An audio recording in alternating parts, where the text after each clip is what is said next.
Hi, I'm Cheryl.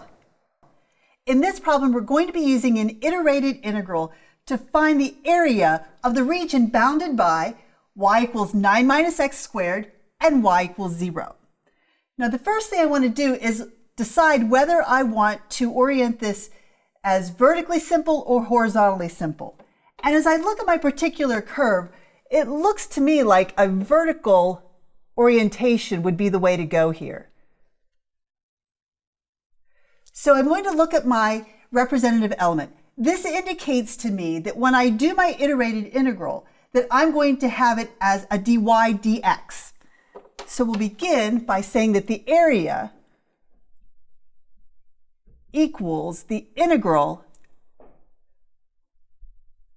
the iterated integral dy dx. Now I need to put in my limits of integration here.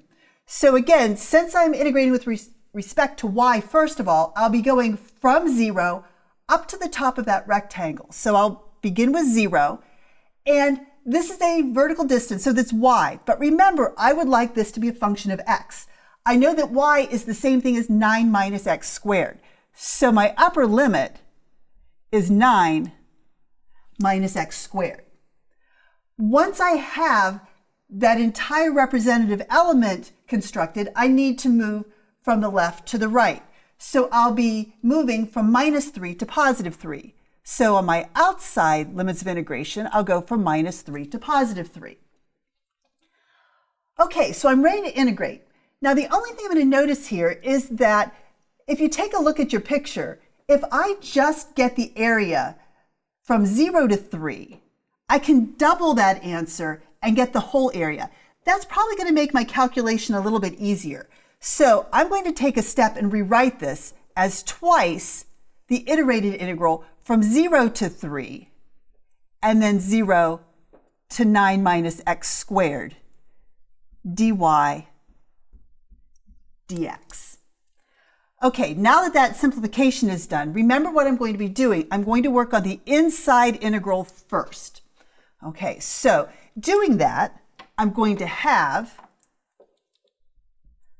2 times the integral from 0 to 3. And I've got the integral dy. That's just going to give me y.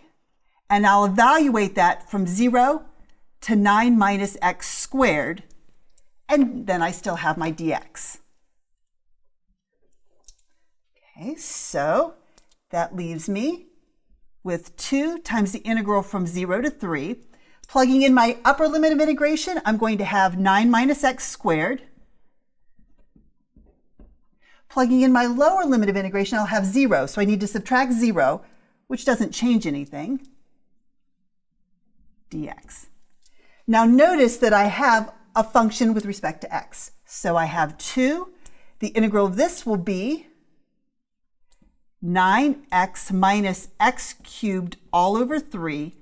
And I will evaluate that from 0 to 3. So I have 2 times the quantity. Plugging in my upper limit, I'm going to have 27 minus 27 thirds. 27 thirds is 9. And then I need to subtract what happens when I plug the lower limit, 0, in. But notice when I plug 0 in, I just get 0. So I'm left with 2 times the quantity, 27 minus 9, which is 2 times 18, which gives me 36. And again, because this is an area, it'll be 36 square units. I hope that was helpful. Thanks.